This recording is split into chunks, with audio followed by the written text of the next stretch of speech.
अस्सलामुअलैकुम my YouTube family, welcome back to my channel Sheen reaction. This is Meena Sheen Chowdhury. I hope so आप सब लोग tip top होंगे, फिटफाट होंगे और मज़े से होंगे। बांग्लादेश में नई हुकूमत बन चुकी है। बांग्लादेश के नए प्राइम मिनिस्टर जो हैं वो बांग्लादेश की बेहतरी के लिए बहुत बड़े बड़े और बहुत सख्त फैसले ले रहे हैं, और इन फैसलों से इंडिया की जो नींदें हैं वो हराम हो चुकी हैं, क्योंकि इंडिया ने सोचा था कि नए प्राइम मिनिस्टर से गठजोड़ करके वो फिर बांग्लादेश को अपने इशारों पर नचाएंगे, लेकिन ऐसा होता हुआ दिखाई नहीं दे रहा, क्योंकि तारिक रहमान ने बांग्लादेश की एक पुरानी फोर्स थी जिसको बीडीआर, जिसको बांग्लादेश राइफल कहा जाता है, उनको दोबारा से जो है बॉर्डर पे भेज दिया, और उनके बॉर्डर पे जाते ही इंडिया की रातों की नींदें जो वो हराम हो चुकी हैं। मजीद डिटेल में देखते हैं कि इसके पीछे क्या रीज़न है। तो टाइम ज़ाया किए बगैर वीडियो को स्टार्ट करते हैं।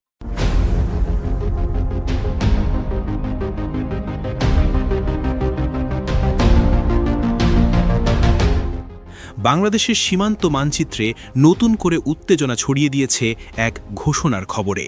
সেই ঘোষণার নাম বিডিআর ফেরত আসছে। বহু বছর আগে যেই বাহিনীকে সীমান্তের প্রতিটি পদে সবচেয়ে সাহসী, সবচেয়ে শক্তিশালী বলে মনে করা হতো, সেই বাংলাদেশ রাইফেলস বিডিআর আবারও ফিরতে চলেছে। বিষয়টি আরও নাটকীয় করে তুলেছে এই খবর যে প্রধানমন্ত্রী তারেক রহমান নিজেই স্বাক্ষর করেছেন এই সিদ্ধান্তের পক্ষে। এটি নিছক একটি প্রশাসনিক নীতি নয়, এটি একটি রাজনৈতিক, মনস্তাত্ত্বিক এবং ঐতিহাসিক বার্তা একসাথে। বাংলাদেশের সীমান্ত মানচিত্রের দিকে তাকালে একটি প্রশ্ন আজ আবার নতুন করে উঠে আসছে। নাম কি শুধুই নাম, নাকি নামের ভেতর লুকিয়ে থাকে শক্তি, সাহস আর ভয়ের ইতিহাস? একসময় ছিল এমন একটি বাহিনী যার নাম উচ্চারণ হলেই সীমান্তে উত্তেজনা ছড়িয়ে পড়ত। সেই নাম বাংলাদেশ রাইফেলস, বিডিআর। সময় বদলেছে, রাষ্ট্রের নীতিও বদলেছে, আর সেই নামটিও বদলে গিয়ে হয়েছে বর্ডার গার্ড বাংলাদেশ, বিজিবি। কিন্তু প্রশ্ন থেকে গেছে, নাম বদলানোর সঙ্গে কি বদলে গেছে সীমান্তের ভয়ের সমীকরণ? আর আজ যখন আবার বিডিআর নাম ফিরিয়ে আনার রাজনৈতিক প্রতিশ্রুতি শোনা যাচ্ছে, তখন সেই প্রশ্ন আরও গভীর হয়ে উঠছে। বিজিবির আগে সীমান্তে ছিল এক ভয়ঙ্কর বাহিনী, বিডিআর। বিডিআর কোনো হঠাৎ তৈরি হওয়া বাহিনী ছিল না। এর শিকড় ছিল বহু গভীরে, ঔপনিবেশিক শাসনের সময় পর্যন্ত বিস্তৃত। ব্রিটিশ আমলে সীমান্ত পাহারা দেওয়ার জন্য যে বাহিনীগুলোর জন্ম হয়েছিল, তার ধারাবাহিক রূপই পরবর্তীতে পাকিস্তান আমলে ইস্ট পাকিস্তান রাইফেলস, ইপিআর, এবং স্বাধীনতার পর বাংলাদেশ রাইফেলস। 1971 সালের মুক্তিযুদ্ধে এই বাহিনীর সদস্যরা শুধু সীমান্ত পাহারায় সীমাবদ্ধ ছিলেন না, তারা অস্ত্র হাতে সরাসরি যুদ্ধে নেমেছিলেন। অনেক বিডিআর সদস্য ছিলেন গেরিলা যোদ্ধা, সীমান্ত যুদ্ধ ও প্রতিরোধে অভিজ্ঞ। স্বাধীনতার পর 1972 সালে যখন বাহিনীটির নাম হয় বাংলাদেশ রাইফেলস, তখন সেটি ছিল এক অর্থে সদ্য জন্ম নেওয়া রাষ্ট্রের প্রথম প্রতিরক্ষা দেওয়াল। সীমান্তে বিডিআরের উপস্থিতি মানেই ছিল কঠোরতা, চোরাচালান, অনুপ্রবেশ কিংবা সীমান্ত লঙ্ঘনের জবাব আসত শক্ত হাতে। ভারত বাংলাদেশ সীমান্তে একাধিক উত্তেজনাজনক পরিস্থিতিতে বিডিআরের সদস্যরা পিছু হননি। তাদের নীতি ছিল স্পষ্ট, প্রতিরোধে আপোষ নেই। এই মনোভাবই বিডিআরকে পরিচিত করেছিল এক ভয়ঙ্কর সীমান্ত বাহিনী হিসেবে। নাম বদলানো বাহিনী না, বদলে গিয়েছিল সীমান্তের ভয়। 2009 সালের ফেব্রুয়ারি পিলখানে ঘটে যায় ইতিহাসের সবচেয়ে ভয়াবহ সামরিক ট্র্যাজেডিগুলির একটি। বিডিআর বিদ্রোহে প্রাণ হারান 57 জন সেনা কর্মকর্তা। পুরো দেশ স্তব্ধ হয়ে যায়। এই ঘটনার পর বিডিআর নামটি শুধু একটি বাহিনীর পরিচয়ই নয়, বরং হয়ে ওঠে জাতীয় ট্রমার প্রতীক। রাষ্ট্র তখন এক কঠিন সিদ্ধান্তের সামনে দাঁড়ায়। বাহিনীকে নতুন করে গঠন করতে হবে, নতুন আস্থা তৈরি করতে হবে। এরই অংশ হিসেবে 2010 সালে বাংলাদেশ রাইফেলসের নাম বদল করে রাখা হয় বর্ডার গার্ড বাংলাদেশ। যুক্তি ছিল নতুন নাম, নতুন কাঠামো, নতুন মানসিকতা। কিন্তু সীমান্তে যারা দিনরাত দায়িত্ব পালন করেন, তাদের অনেকের মনেই প্রশ্ন ছিল, নাম বদলালেই কি বাহিনীর চরিত্র বদলে যায়?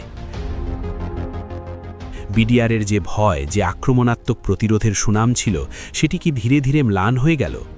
বিডিআর বনাম বিজিবি, সাহসের সংজ্ঞা কি বদলেছে? বিজিবি গঠনের পর বাহিনীটি নিঃসন্দেহে আধুনিক হয়েছে। প্রযুক্তি, নজরদারি ব্যবস্থা, রাডার, সীমান্ত ব্যবস্থাপনা সবকিছুতে এসেছে নতুনত্ব। কিন্তু চরিত্রে এসেছে একটি বড় পরিবর্তন। বিজিবি আর শুধু যুদ্ধমুখী বাহিনী নয়, এটি এক ধরনের বর্ডার ম্যানেজমেন্ট ফোর্স। বিডিআরের দর্শন ছিল সীমান্ত মানেই যুদ্ধক্ষেত্রের সম্ভাবনা। বিজিবির দর্শন সীমান্ত মানেই কূটনীতি, সমন্বয় ও নিয়ন্ত্রিত প্রতিরোধ। বিডিআরের সদস্যরা যেখানে ভারী অস্ত্র ও আক্রমণাত্মক প্রশিক্ষণে অভ্যস্ত ছিলেন, বিজিবি সেখানে বেশি গুরুত্ব দেয় সংযম, আইন ও আন্তর্জাতিক সম্পর্কের ভারসাম্যে। এখানেই আসে সেই বিতর্কিত প্রশ্ন, সাহস কি মানেই আক্রমণাত্মক হওয়া, নাকি সাহস মানেই ঠান্ডা মাথায় সীমান্ত সামলানো? বিডিআর ফিরলে কি বদলে যাবে সীমান্তের মানচিত্র? এই ঘোষণার পেছনে একটি স্পষ্ট ধারণা কাজ করছে, নাম বদল মানে মনোবল বদল। রাইফেলস শব্দটি বাহিনীর সদস্যদের মনে যোদ্ধা পরিচয়কে জাগ্রত করে। সমর্থকদের মতে বিডিআর ফিরলে সীমান্ত বাহিনীর আত্মবিশ্বাস ও সাহস আরও দৃশ্যমান হবে। কিন্তু সমালোচকদের প্রশ্ন, বর্তমান ভূ-রাজনৈতিক বাস্তবতায় কি সেই পুরনো আক্রমণাত্মক মানসিকতায় ফেরা সম্ভব? সীমান্ত আজ শুধু কাঁটাতার নয়, এটি আন্তর্জাতিক রাজনীতি, ব্যবসা ও কূটনীতির স্পর্শকাতর ক্ষেত্র। নাম বদল নাকি শক্তি বদলের রাজনীতি? এখানেই পুরো বিতর্কের কেন্দ্রবিন্দু। এটি কি শুধুই নাম বদলের রাজনীতি, নাকি সত্যিই শক্তি ও দর্শন বদলের পরিকল্পনা? যদি শুধু নাম বদলে যায় কিন্তু কাঠামো, প্রশিক্ষণ ও অস্ত্রের ক্ষেত্রে মৌলিক পরিবর্তন না আসে, তাহলে কি বিডিআরের সেই পুরনো শক্তি ফিরে আসবে? ইতিহাস বলে একটি বাহিনীর শক্তি নির্ভর করে তিনটি বিষয়ের উপর: প্রশিক্ষণ, মনোবল ও রাষ্ট্রীয় নীতি। বিডিআর নাম ফিরলেও যদি বিজিবির নিয়ন্ত্রিত নীতি অপরিবর্তিত থাকে, তাহলে এটি হবে প্রতীকী পরিবর্তন। আবার যদি নামের সঙ্গে সঙ্গে কৌশল ও সক্ষমতার পুনর্গঠন হয়, তবে সেটি সত্যিই সীমান্তের শক্তির ভারসাম্যে প্রভাব ফেলতে পারে। বিডিআরের সৃষ্টি থেকে বিজিবিতে পদার্পণ একটি পূর্ণ ইতিহাস। বিডিআর ছিল স্বাধীন বাংলাদেশের সীমান্তের প্রথম সাহসী প্রহরী। বিজিবি সেই বাহিনীর আধুনিক উত্তরসূরি। একে অপরের প্রতিদ্বন্দ্বী নয়, বরং সময়ের প্রয়োজনে রূপ বদলানো একই ধারার অংশ। আজ যখন আবার বিডিআর নাম ফিরিয়ে আনার আলোচনা হচ্ছে, তখন এটি কেবল অতীতের নস্টালজিয়া নয়, এটি রাষ্ট্র কী ধরনের সীমান্ত দর্শন চায় তার প্রতিফলন। বিডিআর ছিল ভয় ও সাহসের প্রতীক, বিজিবি হল নিয়ন্ত্রণ ও কূটনীতির প্রতীক। নাম বদলালে ইতিহাস বদলায় না, কিন্তু ইতিহাসের ব্যাখ্যা বদলাতে পারে। বিডিআর ফিরলে কি সীমান্ত আবার কাঁপবে, নাকি নতুন নামে পুরনো সাহস নতুন বাস্তবতায় জায়গা খুঁজবে? এই প্রশ্নের উত্তর দেবে সময়, রাজনীতি ও রাষ্ট্রের নির্দেশ।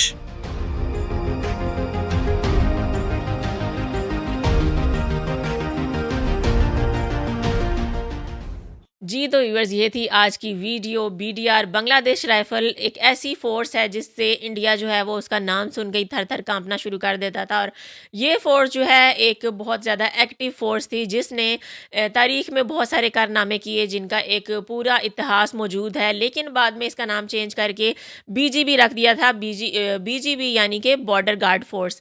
लेकिन नाम बदलने से इतिहास नहीं बदल जाता, नाम बदलने से उनकी शक्ति नहीं बदल गई, और नाम बदलने से उनका जज्बा और उनकी पावर चेंज नहीं हो गई। ये फोर्स वही थी, लेकिन बीजीबी के नाम से याद की जाती है। ये फोर्स वही थी, लेकिन इसका नाम जो है वो चेंज हो गया था और बीजीबी इसका नाम रखा गया था।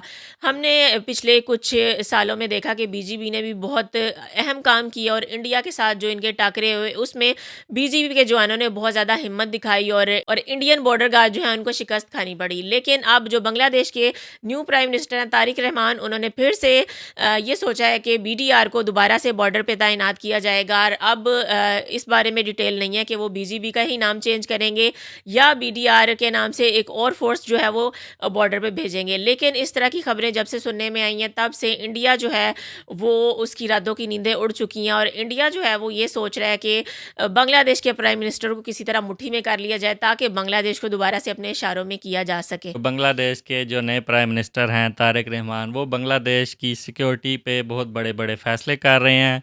बांग्लादेश राइफल्स के नाम से जो बटालियन थी उसको दोबारा से बांग्लादेश बॉर्डर पे एक्टिव कर दिया गया है, क्योंकि भारत की जानिब से, म्यांमार की जानिब से बांग्लादेश के बॉर्डर पे क्लैशेस किए जाते हैं। इसी वजह से बांग्लादेश के प्राइम मिनिस्टर ने सबसे पहले बीडीआर फोर्स जो है, बांग्लादेश राइफल्स फोर्स जो है, उसको एक्टिव कर दिया है। और जंगों के दौरान इस फोर्स ने बहुत अच्छे से काम किया है, और इसी वजह से दोबारा से इस फोर्स को बॉर्डर पे लगा दिया गया है। और भारत के लिए क्लियर मैसेज है कि बांग्लादेश की तरफ कोई भी मिस एडवेंचर अगर किया तो बांग्लादेश जो है मुंह तोड़ जवाब देगा, और बांग्लादेश अपने आप को डिफेंड करने के लिए किसी भी हद तक जा सकता है। ज़रूर बताइएगा इस वीडियो के बारे में आपका क्या ख्याल है। वीडियो अच्छी लगी हो तो वीडियो को लाइक कर दें, चैनल पे नहीं हो तो चैनल को सब्सक्राइब कर दें, और बेल आइकन को हल्का सा प्रेस कर दें। मिलते हैं नेक्स्ट वीडियो में। Till then stay healthy, stay wealthy, stay awesome. अल्लाह हाफिज़।